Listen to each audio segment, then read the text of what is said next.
Well, Steve, here we are after a little hiatus on the Steel Target Paint podcast. We're done with Thanksgiving, and I think you got a little sick. And how you been? Well, Jeff, I cannot tell you how unfortunate it is to be sick on one of my favorite holidays. I was sick Yeah, on that, Thanksgiving. Couldn't eat all the goodies that my mom made. So, what are you gonna do? I'm back at 95%. So how you well, doing, that's Jeff? good. I'm doing good. You been doing any shooting? Heck yeah. We I posted a little bit of video out there on Facebook. I shot the Griffin Gun Club local match here in Griffin, Georgia. And I think the rainfall was slightly higher than what we had at the West Florida Steel Challenge match. It was a steady downpour all day, but hopefully when classifications run here next week, I'll make Master and Open, so I'm pretty psyched about that. How about you? Fantastic. Thanks. How about you? You been doing any shooting lately? We had our annual Factory Gun Classic at the Wyoming Antelope Club, so I went into the safe and got out the single stack 9 and shot that and had a lot of fun. So my my next adventure is this weekend. I'm shooting PCC at the Florida Invitational Pistol Tournament, and then it's focusing on steel, getting ready for the Georgia State Steel Challenge. Man, did you see that match almost sold out in a day? Yeah, it's real. I think there were like 30 spots left this earlier this evening. It's really going fast. They put on a good match. Yeah, and what people don't understand is the average local match there is 120 guns. I mean, a year and a half ago, Glenn was selling out, I think he was upwards of 180 guns Wow. and maybe just a little bit over that. One of the largest local matches, level 1 matches, I think there is in the country. Oh, So clearly. they do a great job. Yep. Hey, Jeff, Yeah. we've got a special one tonight, don't we? We do. Ladies and gentlemen, we have the Picasso of PCCs, the Rembrandt of Rimfire rifles and pistols. Steve, give him the honor. Jeff, I refer to him affectionately as the godfather of Rimfire Raceguns. We have Kurt Grimes with us. What's up, Kurt? Hey, Kurt. Hey, same old stuff, man. What about you guys? How's it going? As you can tell, we're just having a good time. We really appreciate you taking the time out of your day to get on the podcast. And I think we're just going to have a bull session today. So everybody get your notes out because you never know what you're going to hear. No kidding. All right, Especially Kurt, for me. let's address the elephant in the room. I am on Okay. the complete opposite side of the world from you. And Yes, you I got people texting me and calling me and said, Steve, where you at this Area 2 match? It's fantastic. And then I think I learned that this is the first match you've ever been a match director at. Yeah, it was. So about 6 months ago, I started running a little local match because our regular guy decided he wasn't going to let anybody shoot more than one gun. And all the guys kind of got together, and we determined that we had an empty Sunday, so I started running the local deal. And at SHOT Show, we talked about an Area 2. We ran the Worlds here for 3 years prior to Talladega, and we wanted a level 3 match out here to keep, everybody honest, So we talked about it at SHOT Show, and then the flame kind of flickered out on the candle for that thing. And then when we were in Alabama at the World, the subject came up again. And all right, cool, let's see what we can do. And then kind of flickered out again. And then about 8 weeks ago, they decided that, hey, this thing's on. And they called me and said, hey, your match director, get going. And I'm like, okay. So never having done anything more than just a local match, didn't really know what to expect, what all was involved. So I started educating myself, and we pulled together a match in actually in 8 weeks, we had 250 guns, which I thought was phenomenal considering it was 3 days after Thanksgiving weekend. So I was blown away. I thought we were going to be struggling to get people to come out. And it was, we had a really good time. We had a really good turnout. Jake Pinky Martins was there. He's got a new nickname, boys. He shoots his PCC with his pinky sticking out. So Is that right? named it. Oh yeah, yep. He borrowed a gun from a buddy of mine. Couldn't make it run, and the gun runs great. Had to shoot mine because I had some more powder puff loads for him. Ran great. So shooting with his pinky out. So now we call him Pinky. So next time you see him, let it fly. Oh, yeah, that's going to definitely happen. Well, didn't I see, too, that he shot both revolvers at your match? Yes, he did. So he's trying to get in the Lucky 13 club or whatever, how many classifications he needed. He wants to be one of those guys that's classified in every class that's available. So Well, I have to admit that hopefully by the end of the year, I'm going to join that club. I've got production and limited and both revolvers to go. I have the first 2 guns of my own, and I borrowed the other 2. So we're hoping for the best. good luck with that. I have 3 or 4 people out here that are dying to see me shoot a revolver. I'll tell you, I was at practice last night. It would be a comedy show. Yep. Well, I was at practice last night, and the open revolver was, I was shooting pendulum, and it was actually kind of fun. So we'll have to see how it happens in the match. Oh yeah, definitely. Definitely. I got a good buddy. He every time he goes, you got to shoot my revolver, and he just starts chuckling. Well, I was talking with it someday. We'll see. Yeah, I was talking with Zach, and I said, I'm not going to catch Poggi or Olohasso or even Eric Leach. I'm just shooting it to get a classification. Yeah, Eric won Steel Master with his revolvers. He's Yeah. got an iron sight revolver, his rimfire revolver, and an open sight revolver, and actually won Steel Master at the match. That is triple that tough. was pretty awesome. Pretty awesome. It was cool to see. So That's amazing. yeah, I it's funny because we on Thursday it was pouring rain. I shot my rimfire pistol in the rain. A bunch of others shot in the rain. On Eric's dad, we were sitting there and I go, I might shoot limited just to see if I can get anywhere in Steel Master. And he goes, well, why don't you? I said, well, Eric's going to win it.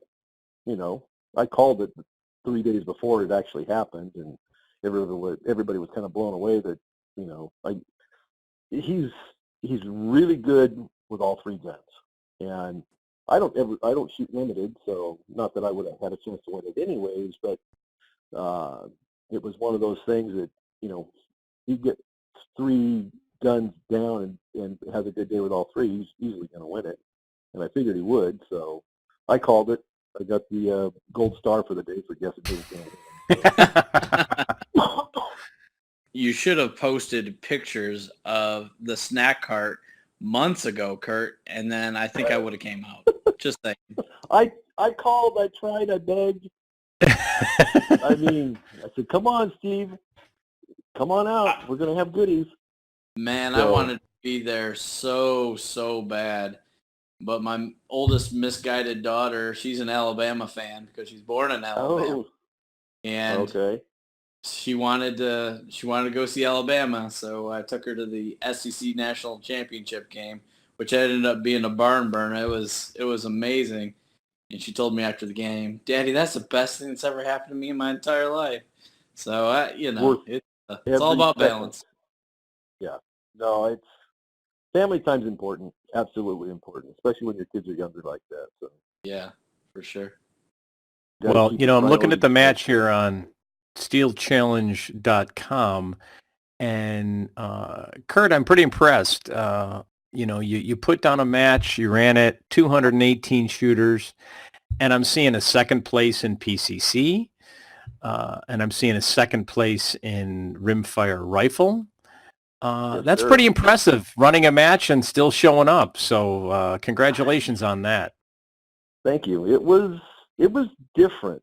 My rimfire rifle was going pretty good, and I shot in the morning session. We were going to try to shoot all my guns before the match, but the weather was so bad we just couldn't get it in. So Saturday morning, I said, okay, I'm going to shoot, and I started to run through with my PCC and my rimfire rifle, and everything was cool. I was shooting fun. I was shooting good. I mean, I was having a fun time.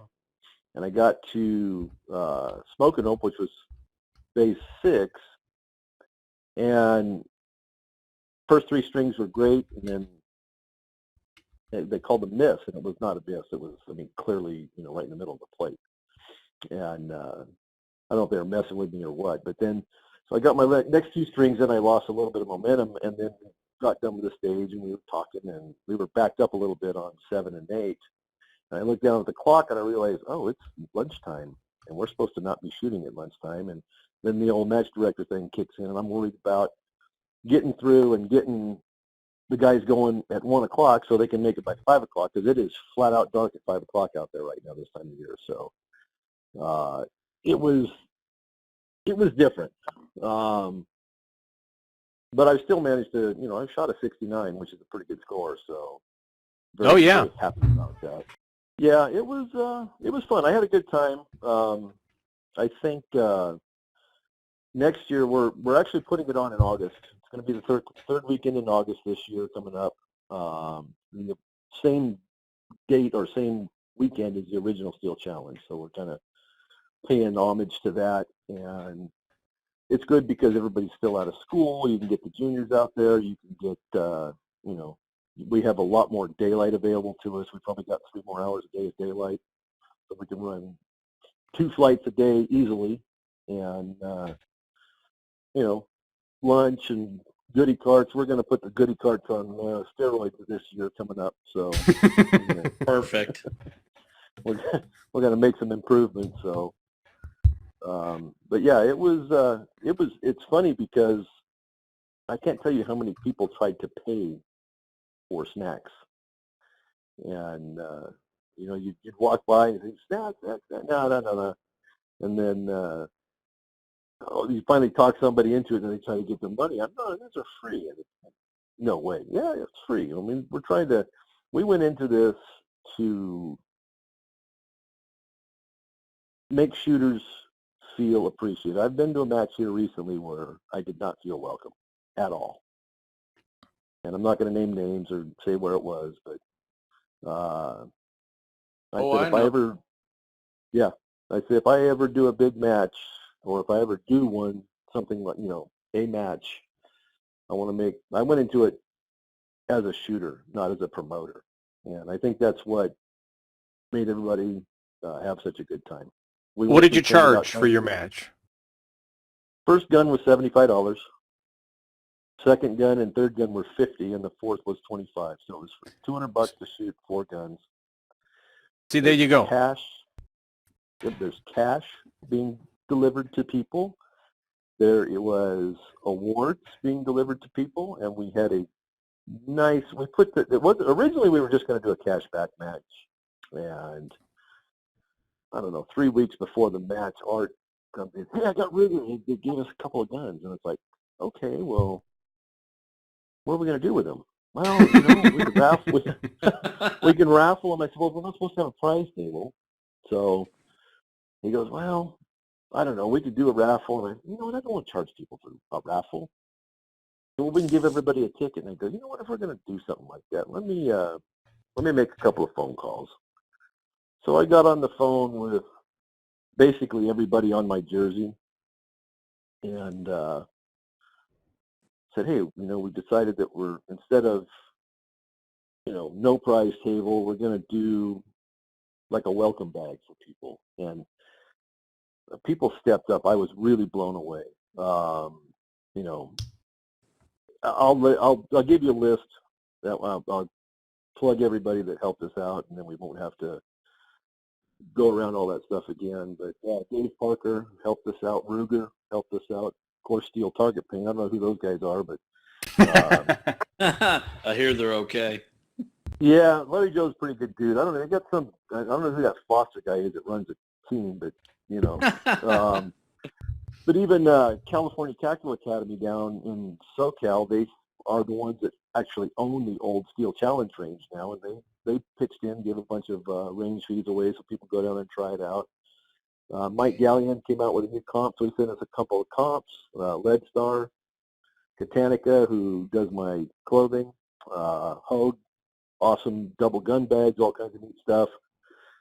Powder River Precision, they gave up some of their new triggers that they came out with and a bunch of parts that they build for internals for the 1022. MD Ammunition sent us a bunch of ammo and some really cool can koozies. Thanks, Mike and Donna. And of course, Brian at HC 100 Gold. He gave us some loaner glasses for people to try, and he also gave us some glasses for the table. And one of our guys won. He doesn't have it yet, but he will be the very first person to get the new Velocity frames.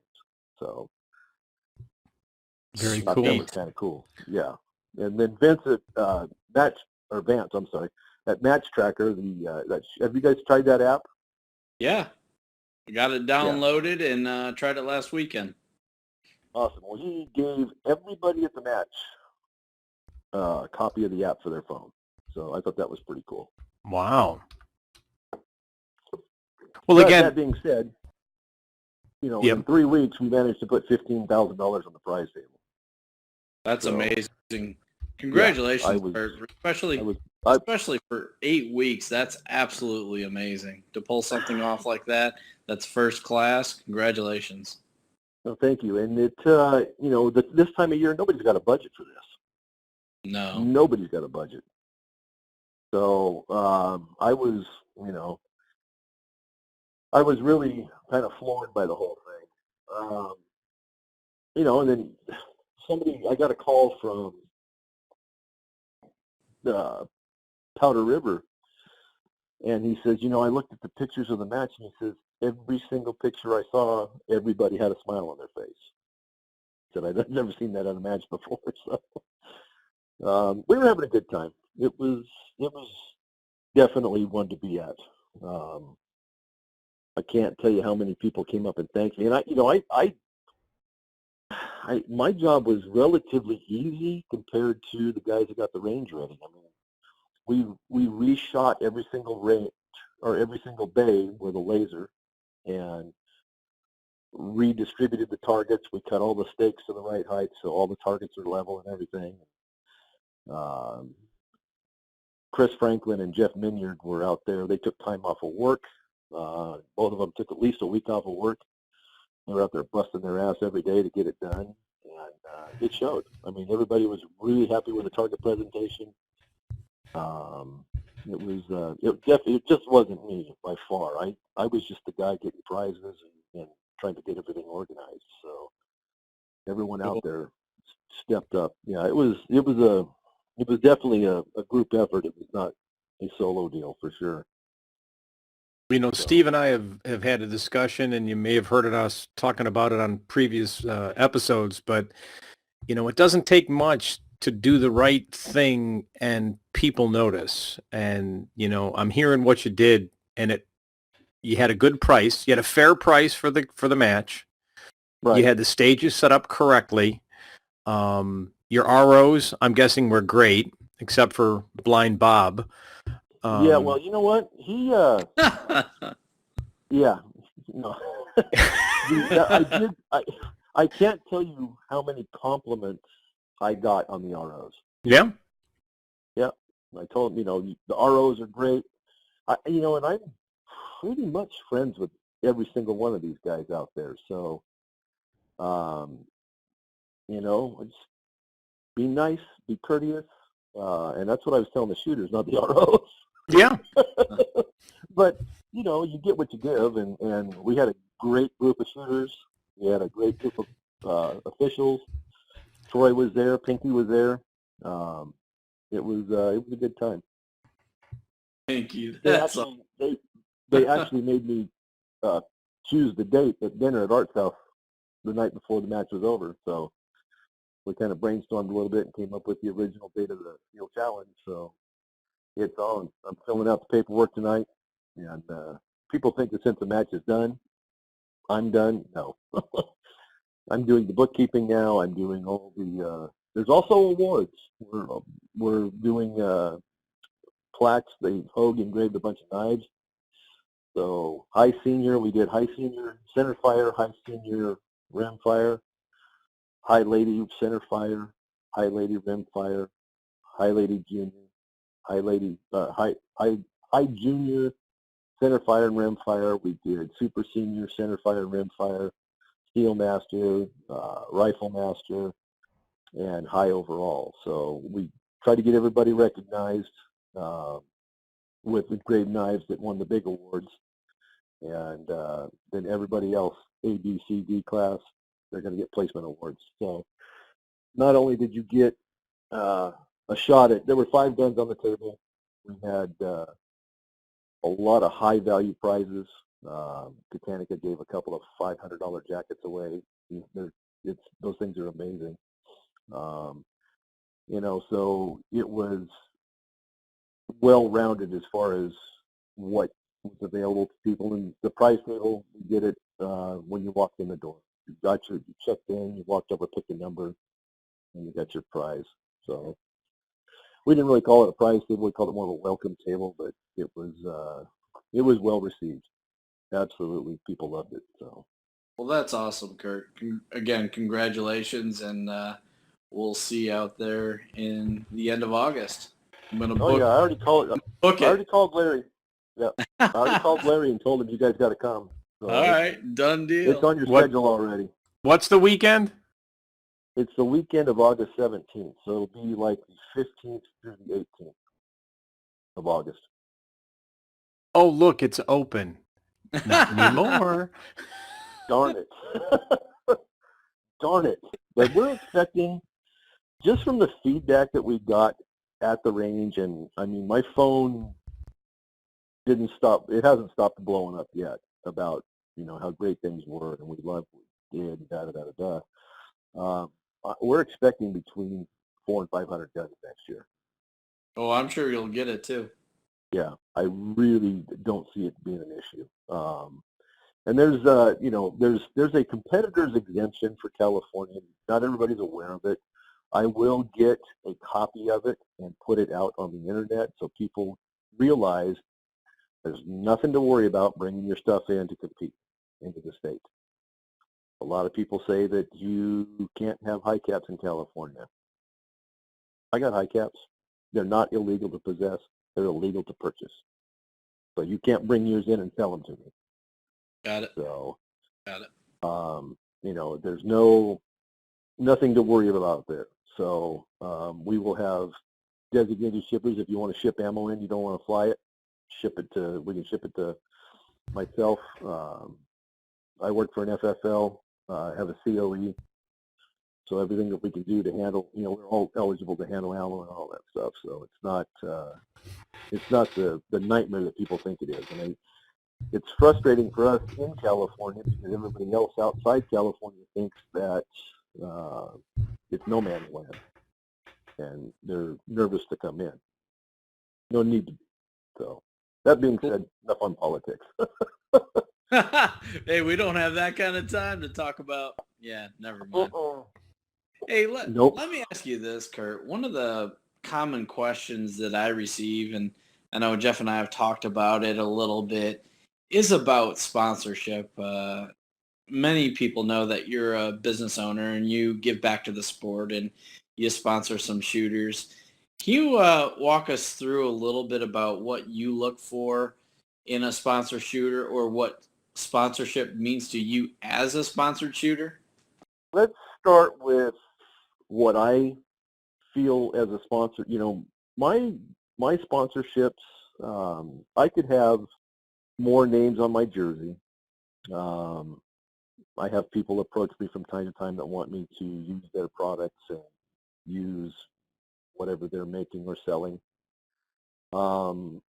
sponsorship to me, it's very important for me as a shooter to feel like I'm doing good for the names on my jersey. Right. I know it sounds kind of corny, but it's very important to me. And it comes, I used to drive race cars, used to have a lot of sponsorships, and there were guys that would go out and get sponsorships and then not show up to races and things like that. It used to really bother me. So I have some background in other areas involving sponsorships. We do the SEMA show. You know, I own a custom paint shop, so we're always building cool cars for SEMA. And you can get just about anything you want for your build for the SEMA show. And, you know, when I go, if I decide to do a build and I decide to go out after sponsors, you know, I show them a little rundown of my track record, and I tell them that my intents are this and this and this, and we will get coverage in this magazine and that TV show or whatever. And I've always delivered. So when I got back to shooting, you know, we were sponsored before. I don't know if people know or not, but I took a 9-year break from shooting. I just came back it's probably been 4 years now. My son and I he started when he was 10 years old, and we went all the way up until he went away to college. And the same year I opened my own business, and it was like, you know what, next week. And it got away from me, and 9 years later, it's like, oh, wow, I'm going to try to go shooting again. And so we did, or I did. He shoots occasionally, but he doesn't have time. So he's got his own, he's married and everything now. But so the sponsorship thing to me is, it's not about getting free stuff. It's not about, you know, what you can get out of somebody. It's more about doing good for the guys that are helping you. That being said, having sponsorships enables people to shoot more, go more places, because it lowers expenses. So, you know, for me, that's important.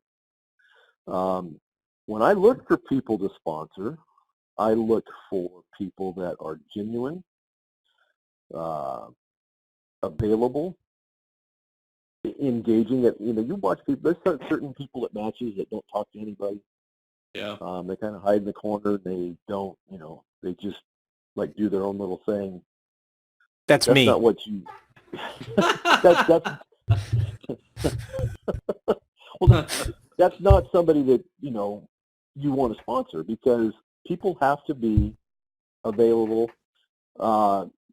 Just my guns went through the match, the Area 2 match.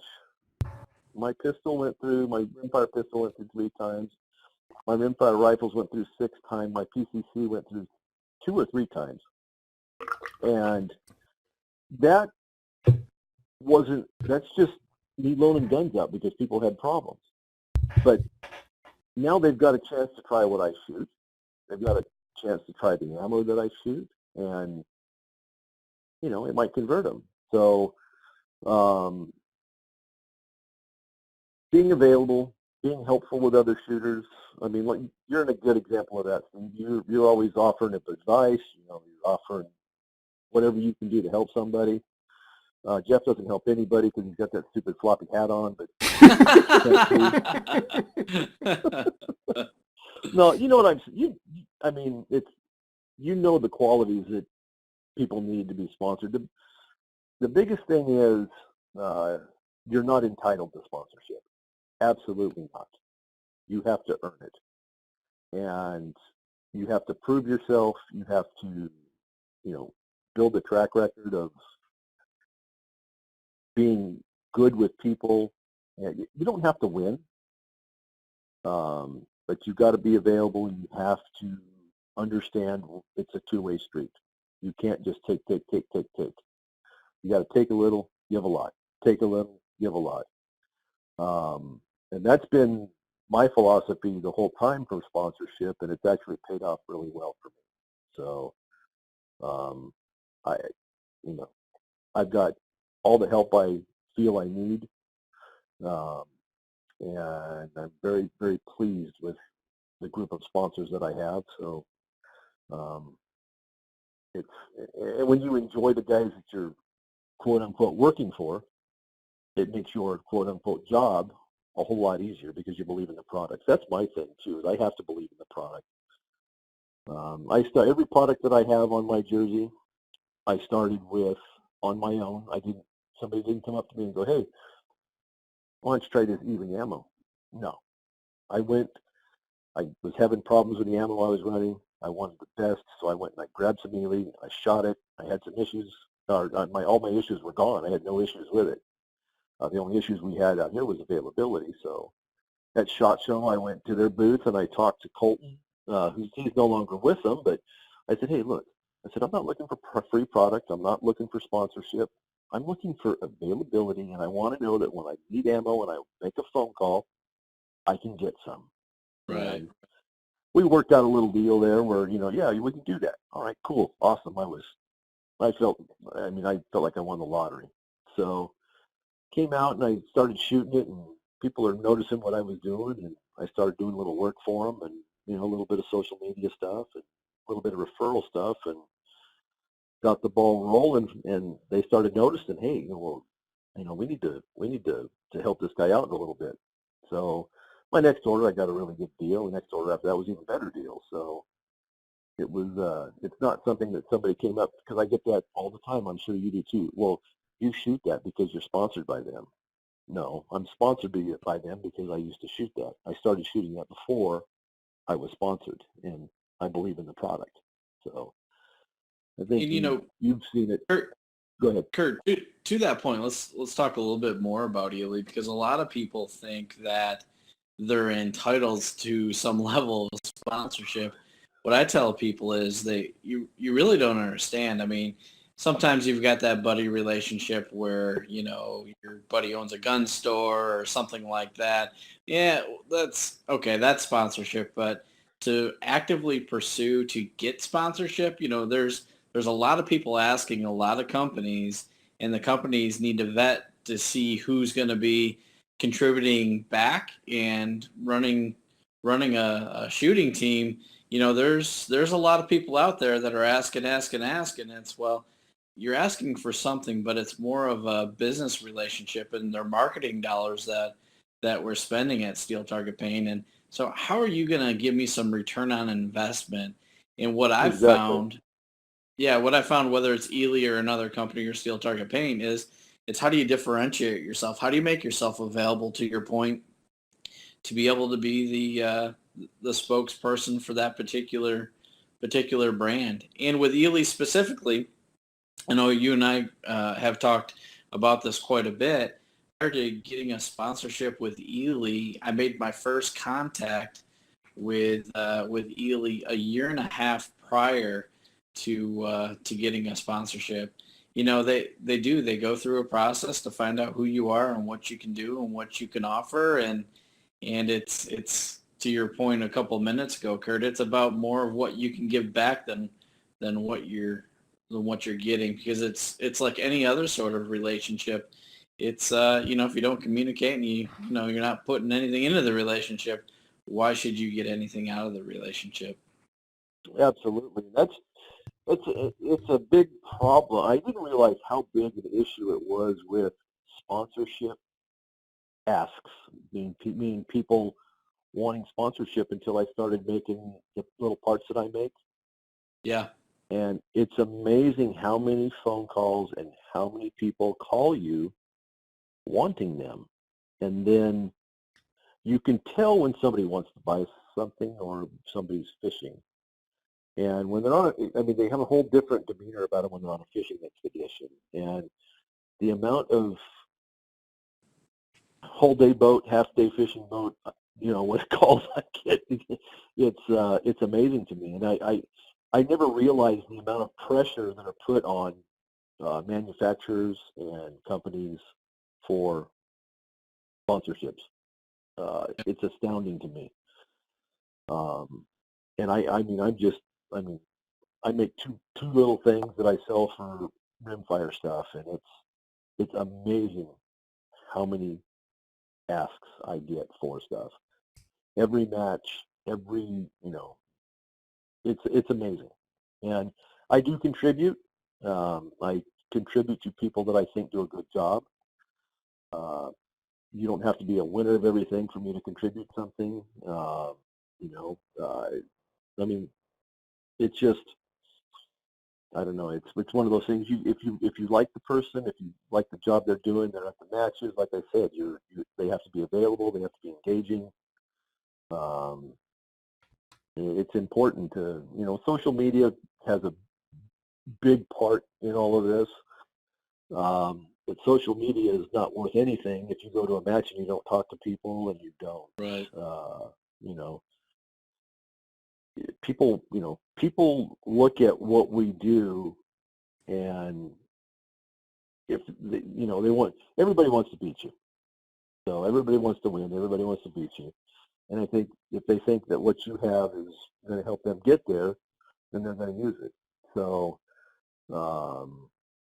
it's all about, I don't know. My view of sponsorship is a little bit different, like I said, than a lot of people, but it's important to do a good job and, get the word out on whoever's product you're using. But if you don't believe in the product, you can't really do that.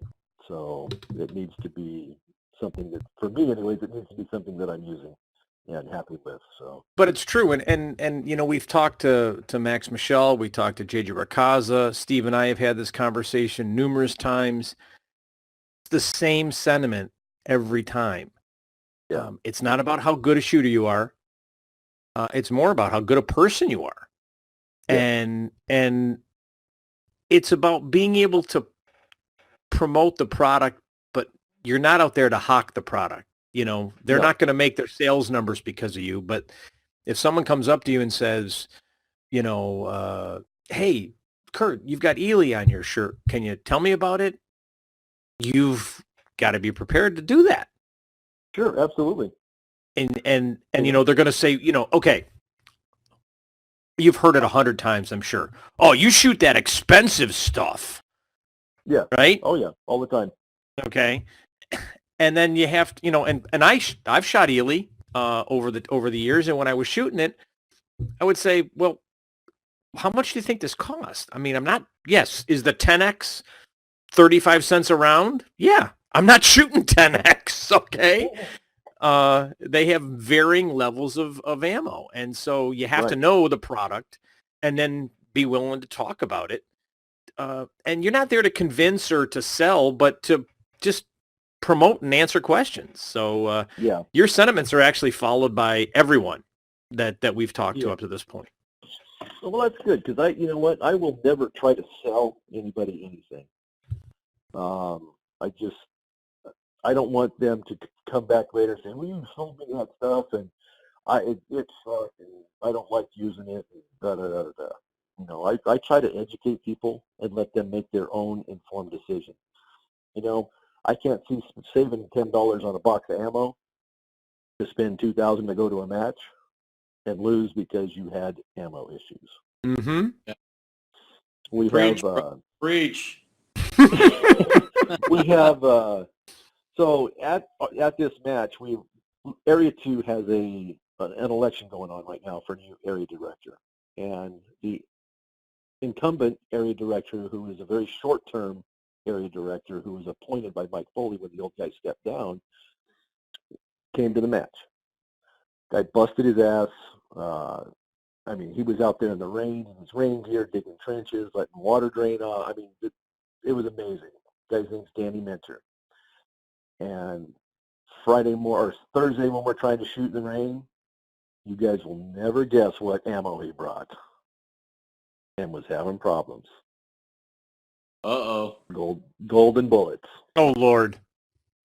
Yeah. I thought we were getting hurt. Yeah, it was good. I was a little worried there. Is he gonna say my ammo? No.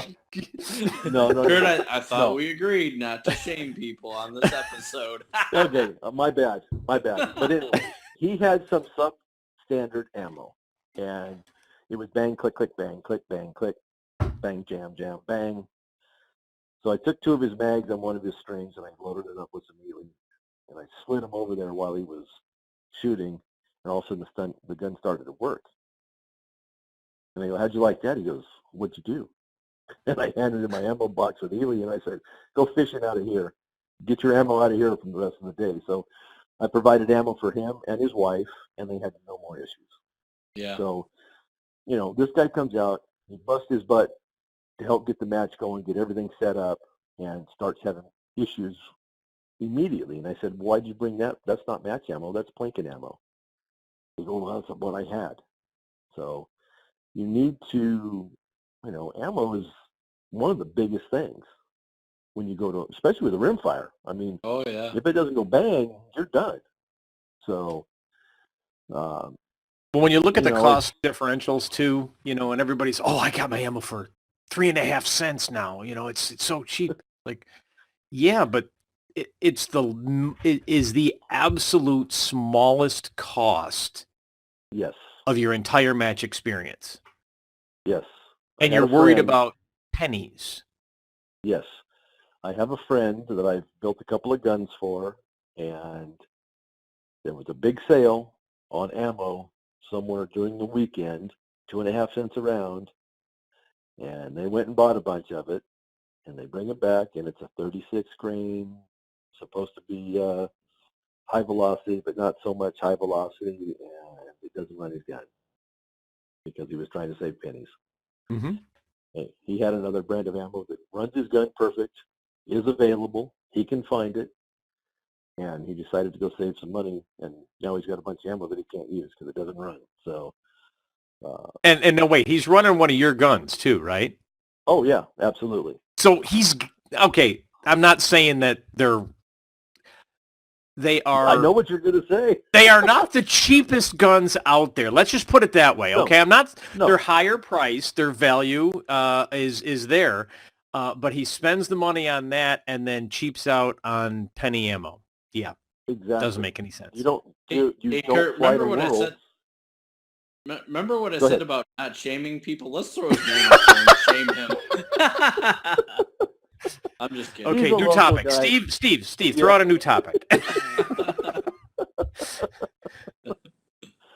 Oh man. But it really it takes the fun out of shooting. I mean, I wish I had $1 for every mag that I filled up with Ely ammo for people that, whether it's at a local match or a state level match that was having gun issues, mainly with pistols more so than rifles. That's been my sample size, but it's just consistent. It's the type of wax on the bullet. It's not coated with that thick hard stuff like other. Oh, I almost slipped, Jeff. Almost careful. threw out a name or two.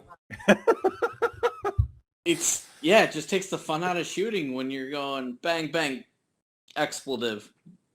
Yes. You know, It's hard for me to watch people struggle like that. That's why I step up and hand them stuff. It's like, you know what? You're not going to have fun. You're not going to get better if you're sitting there waiting. If you're sitting there waiting for the next malfunction to happen, you can't focus on what you're doing. Bottom line. So, shoot this, and you're good. And it's like flogging a dead horse, trying to get these guys to understand that it's got to run or it ain't fun.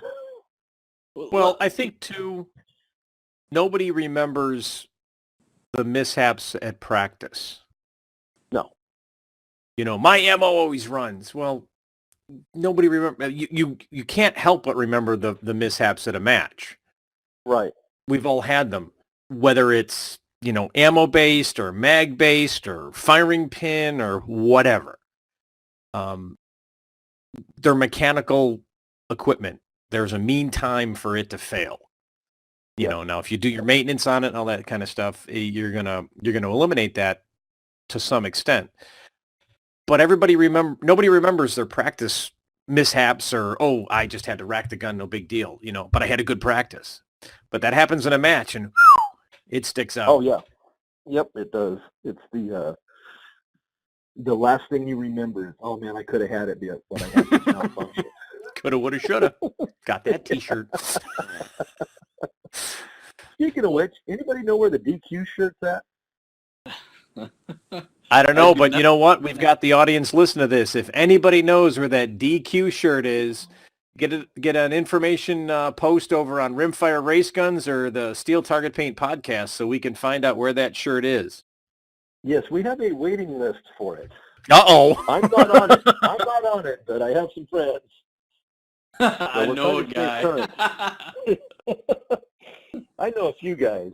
We actually had. This is We're going to have to interesting. put a Bluetooth tracker or something on that to find out where it is. Yeah. So this was an interesting deal over the weekend. So we had 2 DQs at the match. We had a young lady that was shooting production, and the gun had a decocker. And rather than use the decocker, she decided to hold the hammer, pull the trigger, and she let go, and A beat. And then another guy that I know, been shooting with the guy for 20 plus years, and he's awesome. And it was a little bit of weather, and he was drawing out of the holster, and he got his slide racker caught up in his jacket, and the gun started to drop, and he grabbed it, and it went off. So it was an A beat. Oh man. Yeah. So Everybody's okay though, right? oh yeah, no, everybody was fine. There was nothing, both were, 4 or 5 feet from their feet, out in front of them. So, but just couple things to think about, especially at a level 3 match. Safety is always an issue, but in the rain, don't get too tricky with your gear, and if you got a decocker, use it. So, Yeah. Well, it's funny you say that. Last year, I think Steve and I shot the coldest match of the year, or this year, which was in February in Georgia. And I had a sweatshirt and a jacket on, and I get called to the line to shoot, and I pull the sweatshirt and the jacket off, and I went up and I shoot my 5 strings, and then I put it back on because I'd never shot in a jacket before, and I didn't know what it was going to do. Yeah. Well, this guy was coming out of the holster. It was an open gun, so he was drawing out of the holster. He had his pocket unzipped. It was a lightweight nylon jacket, but, he came out of the holster. It had kind of got wound up in the pocket, and when he went forward, it tried to yank the gun out of his hand, and his natural inclination is to grab the gun tighter. When he did, he got the trigger, and it went off. So Yep. It was unfortunate. It was hard for me to go up and say, hey, what happened, but he stuck around. He painted, he did range duties the whole rest of the match. So it was a really stand-up thing to do. I know most guys do that, especially at a big match like that. So it was the honorable thing to do, even though he got this DQ'd. So. Well, the important part, though, is that everybody's okay. Yep. Oh, yeah, absolutely. But, no, it was a good match. It really was. Well, let's take a couple of minutes here, and you want to give a shout out to your sponsors and people that help you out, Kurt? Oh yeah, definitely. So you probably figured out that Tactical Solutions, Chet is an awesome dude. The whole crew over there, I love those guys. They give me access to things that you wouldn't believe. So it's kind of daunting sometimes, some of the information that you get and you can't talk about. So it's like, well, how do I keep this in? Yeah. And then obviously Steel Target Paint. Larry Joe takes really good care of me. We came back from Idaho about 3 years ago from the Tactical Solutions match, and we were using, I don't know what brand of paint over there, but there was 7 of us painting 7 targets. Each one of us had a can in our paint in our hand, and came out to the Hogue range, and what's Steel Target Paint? What the hell is this stuff?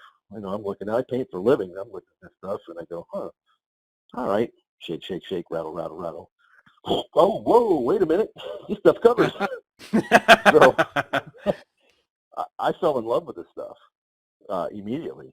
And, I started telling everybody, hey, you got to try this stuff. You got to try this stuff. So that was one of those things that I tried, I liked, and now I'm sponsored by them. So it's not like they called me up and said, hey, you got to try this paint. It's trial by usage, and When you like something like I do, I get nuts all over it. So, but that's how I got hooked up with them. And then they got a pretty good group of people. Most of them are all right, but a couple of them are kind of, they got a team captain that I'm a little iffy on, but and I'm joking. But then Lead Star, you shoot a Lead Star, Jeff. Yes, I 3 now. Yeah, I got a few. Yeah, wait a minute. I'm not impressing Kurt with 3. What am I thinking? Yeah. So Derek's done a phenomenal job with that gun. I've been able to lighten it up a little bit more. My primary weighs 5 pounds. I've got another one that is in at 4.5 pounds. Wow. And then BSF barrel. It's obviously got BSF barrel in it and elf trigger. They just run. You can ask Pinky. He shot mine at the match over the weekend, and now he wants one. So, Elfman does my triggers for the PCC. Ely, of course, for all my rimfire needs, and then HD Hunter Gold for my glasses, prescription and shooting glasses. He does both my everyday and my shooting glasses. And Mike and Donna at MD Ammunition, they provide all the. I went out and got a 9mm because their ammo was so good. Because everything I shot up to that point was 38 Super. So he made me go buy a new gun. Oh, for your open gun? Yes, for my open steel gun. Yes, yep. I was shooting 38 Super up until just recently. I did some horse trading around and got myself a 9mm so I could shoot his ammo in all my guns. So it was pretty cool getting hooked up with them. So they're great people. Buddy of mine just moved from shooting a 38 Super open gun to shooting PCC, and he figures by the end of the year he could buy another open gun in the money he's going to save in ammo. Oh, that and brass. I mean, that was the problem. When I was shooting before, you would shoot a stage, brassers, painters, everybody pick up your brass, everybody out painting, everybody taping or whatever. Everybody did range duties. Nowadays, most people want to sit on their butt. Mm-hmm. When you go to your USPSA match, nobody picks up brass. Oh no! I'm out there trying to pick up quarters for 38 Super brass because it costs you about 20-25 cents a piece. And if you're shooting, I'm assuming you were shooting Starline. Oh yeah. Yeah. Yeah, super comp. Yep. And you just can't, you can't leave it lay on the ground because it costs you too much money. So you shoot USPSA, you shoot a 32 on stage. Like, this is going to cost me like $8 if I don't have any extra shots. It's ridiculous. It's ridiculous. But so I tried their ammo. I fell in love with it. So if we're going to shoot 9, we're going to shoot 9. I'm not going to have to. I don't want to haul 9 Super and everything else all over the place. So that made sense to me. And I promptly blamed him for me getting a new gun. So I thought he would appreciate that. Yeah, he thought it was pretty fun. So it's always an easy pill to swallow when you could at least put the blame on somebody else. Oh yeah, this is your fault. And I told him that. I said, this is your fault. Why did you have to go and make such good ammo? Come on. Yes, it's ridiculous. Kurt, there's definitely one thing in common. I don't know all of the people that are business owners that are your sponsors, but I know a lot of the same people. Of course, Larry Joe Steele, he's an amazing guy. Brian Conley with Hunter's HD Gold, he's absolutely top notch. Chet with Taxol, none finer. Mike and Donna with MD Ammo, just fantastic people. I don't shoot a Lead Star, but Derek Hicks is a nut. He's a great guy. It's congratulations. You put together a group of very, very good products and exceptional people. So that's real. It all works. And that, like I said, they didn't give me a Lead Star and say, here, go try this and, make it cool and do whatever you do and see if you can get it to work. I contacted them because I liked the way the product looked. I got the product. I was impressed with the workmanship on the thing.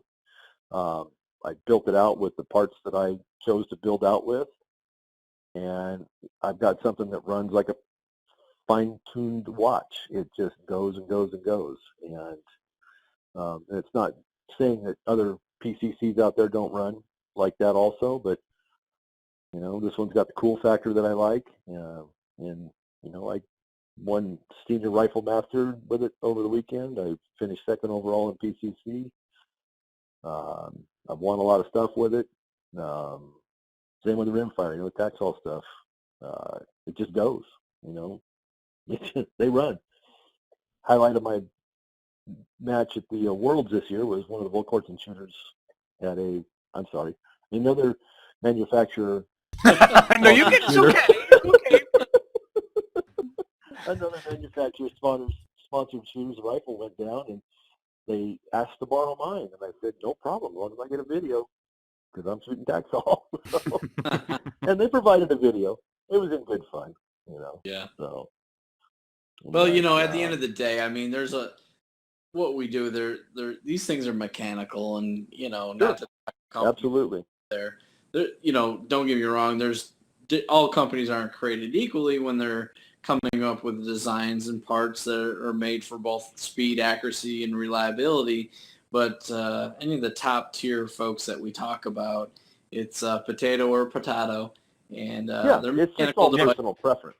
Springs will fail, and this will fail, and that will fail. But it's great to shoot stuff that's reliable and have great people supporting them and behind them that also give back to the sport. All the folks that you mentioned do a great job giving back. Oh yeah, I mean, I felt guilty calling these guys before the match and say, hey, you want to kind of help out a little bit with this match we're doing, blah blah blah blah blah. I called Chet. I mean, he does so much for so many people. I called Brian. I said, hey, send me out a couple of pair of demo classes so we can get them on people and see if, we can sell some stuff for you. And then it turned into this prize table thing, and it was like, then I had to call him again and say, hey, you know what? You got anything you want to put on the prize table? And, I feel horrible calling, people have already given all year long. And you almost feel guilty. I mean, not almost. I did feel guilty calling these guys and hitting them up for stuff. And it's like, I know it's the end of the year, and if you don't, no problem. I have no issue with you guys not helping out. And all these guys, it was amazing to me that they were like, oh yeah, let's do it. And it was really, I mean, it was a big compliment to who these guys are, all of these guys, because they get hammered all year long. And oh yeah, absolutely. It was, it was pretty cool. Now, the guys that I worked with this year, they're going to be the first guys I go to next year, but they're also going to get, we didn't have stage sponsors, and we didn't have, it was just a very loosely organized match as far as the structure. There was no real sponsorship structure. We made stage sponsors out of everybody. We just gave everybody as much as we could give for the time that we had to work with, and it turned out really well. So I've heard nothing but positive response from sponsors, which have gotten positive input from shooters, people calling them saying, hey, this was the best match we ever went to. And I'm not saying that's the case, but we had a lot of people from this area that say, man, you got to do this again next year. I'm coming back, and I'm going to shoot twice as many guns. So it was pretty awesome to be a part of, to be honest with you. I was like, yeah, this is pretty cool. My wife got out there, and we built a little snack cart, and she went out and up and down a couple times every flight, maybe 3 times, and candy and cookies, and no Tootsie Pops. I wasn't giving mine away. Well, Kurt, clearly the the match success is a testament to you and the ROs and your whole match staff, and we really appreciate it. And I'm sure everybody is looking forward to what you're going to be able to do next year, and your sponsors helping out at the end of the year. That's a testament to you as well. I mean, you're known as one of the stand-up guys in this industry, and that's fantastic. And Well, in this industry, go ahead. I was just going to say, you're only as good as your reputation. So, and for me, I try to give what I get. It's, if somebody's good to me, I'm going to be equally or twice as good to them. You know what I mean? So, Sure. Steve's, you're the same way. Steve's the same way. Otherwise, you guys wouldn't be doing what you're doing right now. So, people, what you're doing, there's no personal gain here for you. Running a match, there's no personal gain for running a match. It's for the good of the sport. And it's just that was part of me giving back to my sponsors and giving back to the people that support us all year long. So it makes it just makes us a more closely knit family, I think. Yep, absolutely. So you had mentioned earlier on that you've got a couple of things that you make, and of course one of them are the base pads, and everybody loves the base pads. Love them. And yes, they are cool. They're definitely something that stand out, and really everybody. And the nice thing to do is, because you've got a background in, and I don't know, are you anodizing them or Cerakoting them? Depends. Both. Both? Okay. So it depends on what people want. So I Cerakote a lot of stuff. I'm an anodized nut. I have a problem with aluminum and anodizing. I can't get enough of it. So whenever I try to build something, come up with something new, I try to, I get out there and whittle away with my mill and make something. Then I got a CNC buddy that will actually fine tune what I've done and produce a part. We ended up, 15 years ago, when the Chevy Truck Challenge was out there, Doug Koenig had a Ruger rifle with this, it looked like a water bottle thing hanging off the bottom of his mags. And oh man, that's a great idea. You got to, so you got to have something to get the mags out and all that. So I built one, and man, that's way too much work. I'm not going to fool around with that. So I went and I bought some, and I didn't care for them. I ran them for a match, and I didn't like them. And then somebody else had some, and I bought those, and I painted them up, tried to match the gun and all that. So then I took my aluminum one, and I made a couple more, and I thought, these are kind of cool. So I got a hold of my buddy, and I said, look, clean this up and make me 10 of them. So I got them. I thought, these are kind of neat. And I said, well, I need somebody. Trenton shoots pretty much every day. There's a couple days a week you can't because the range is closed. So I went out to the range because we shoot at the same range. So I gave him, I said, here, beat these up. Tell me what you think. So I waited. I didn't hear anything. I saw him at a match. I said, here, why don't you let me have those back? And you ain't get them back. He wouldn't give them up. So that answered the question, So I sent a couple sets to John Nagel. He sent some stuff out for a giveaway on Rimfire Raceguns. I sent him a couple sets, and he loved them. So I thought, well, maybe we got something here. So we made a bunch of them, and I put one in one of my bags and took a picture of one of my guns, just to put on Facebook. Didn't mention the base pad, and I wanted to see what the response. And it's amazing. It was almost like wildfire. People are like, what is that? Oh yeah, everybody's going to notice the newfangled gizmo on a gun. Absolutely. Exactly. So I just let it, be what it is, and I don't try to sell them. I don't try to push them on people. I mean, they're not cheap.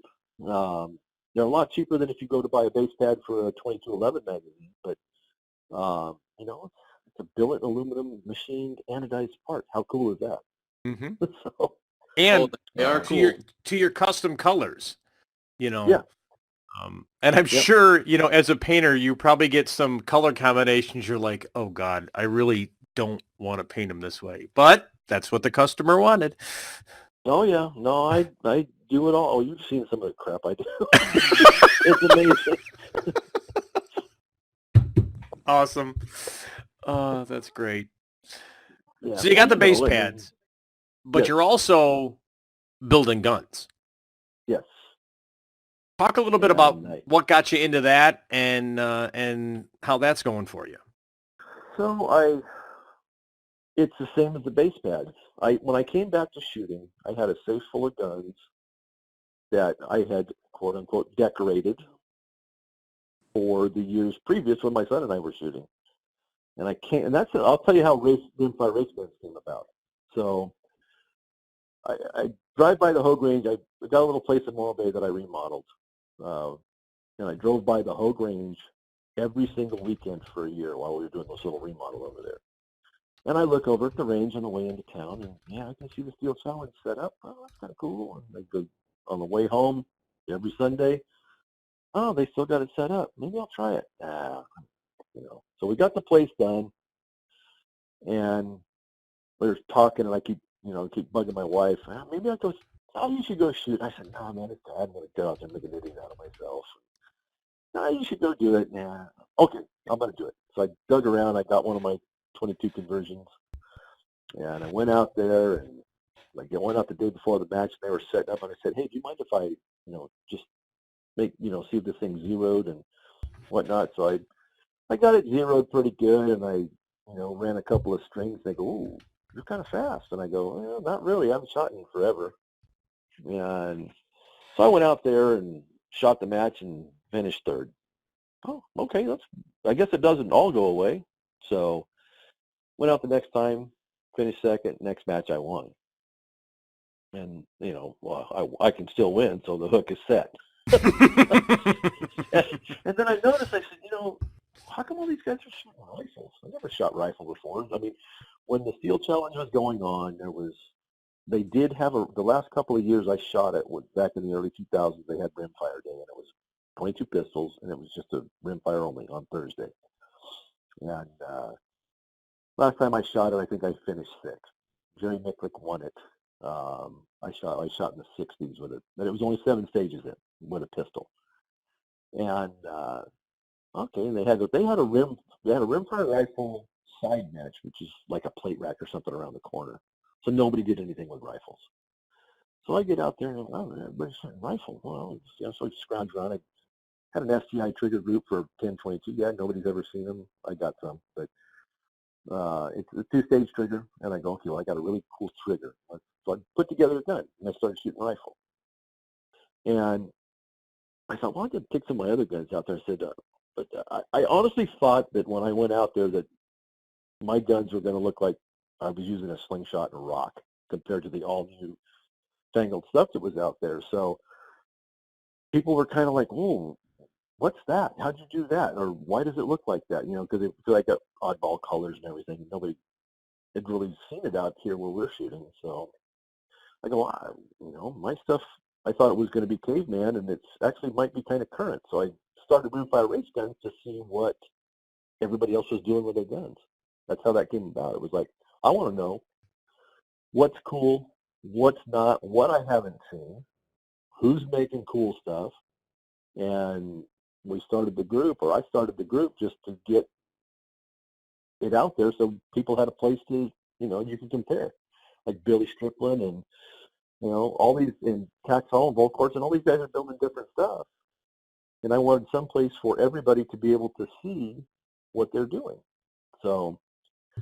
Well, I just checked for our listening audience.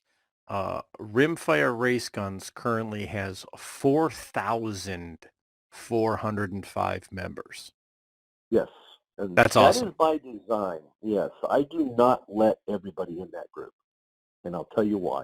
You let me in. Well, I owed Foster a favor.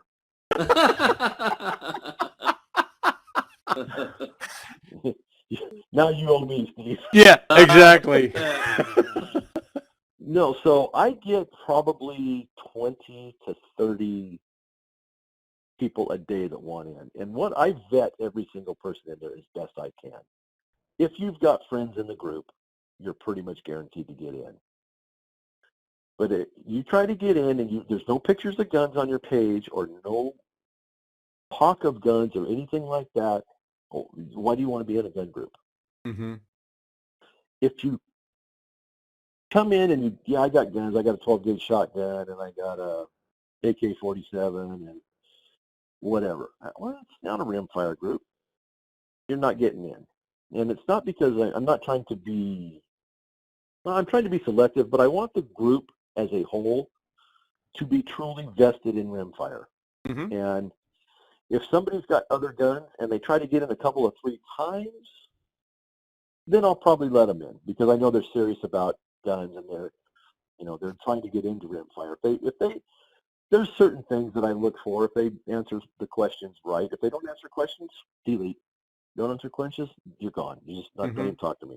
You can't take time to answer a couple of questions, or if you answer the questions with a smart-ass answer, you're not getting in.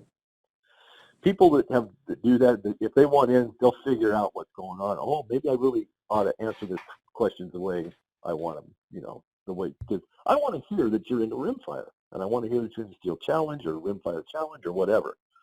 So, well, it's definitely become, it's a resource for all of us to be able to share and have fun. I know we're able to promote the podcast there and get it out to a lot more people, and we appreciate that. So, sure, I think it's just a testament to the. It was a good call to create the group. Yeah, it's a testament to the group. I mean, it's a good community. So. Well, and I want to keep it that way. That's why it's so hard to it's hard to say no sometimes. I feel like I'm trying to, play the almighty, but I want the group to survive. And the atmosphere out there is not always friendly on Facebook. And we've had a couple of close calls. So I want to make sure that it, the resource stays viable. Yeah. Yes. Well, this has been a fantastic interview. We really appreciate you taking the time. Steve, you got any final thoughts or questions for Kurt? No, I'm good. Kurt, I really appreciate you taking out time out of your busy schedule to be with us tonight. Really appreciate it.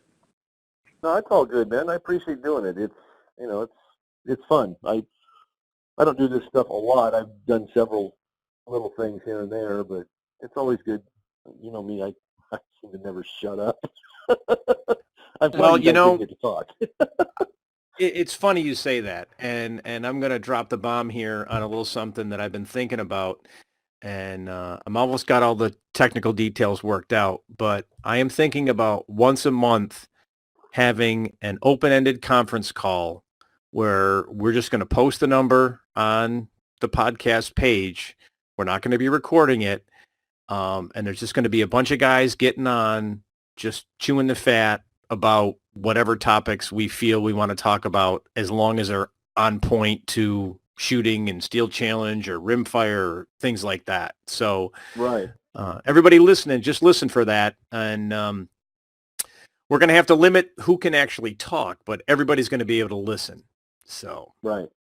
I think that would be fun. We all do it at the matches. And so here's an opportunity across the country for people to, maybe get a little more information out in open environment. Yeah. No, like I said, I'm all for that. I struggled with guns that didn't run over the years, and problems with this and problems with that, and I took it upon myself. That's why you asked me why I built guns. I took it upon myself to figure it out and make stuff that works for me, and then people noticed, and hey, I want that. It's like the base pad. Yep. So that's how I got going, doing what I'm doing. So, but well, we definitely got a lot of good information out here to people. We all know that we got to be out in California in August. We found out that our high capacity, our high cap mags are not a problem. So although I don't use it in competition, I can bring my Glock with my MBX extension, have 57 rounds ready to go. I run I run the little baby 10-round double stack mag in my PCC for steel. Yep. I run 17s just because 10s hurt my finger. Yeah, I heard that about you. And on that note, we're going to say goodbye to everybody. Thanks for listening. We appreciate it, and we'll talk to you next time. All right, Thanks, man. Kurt. Thanks a lot.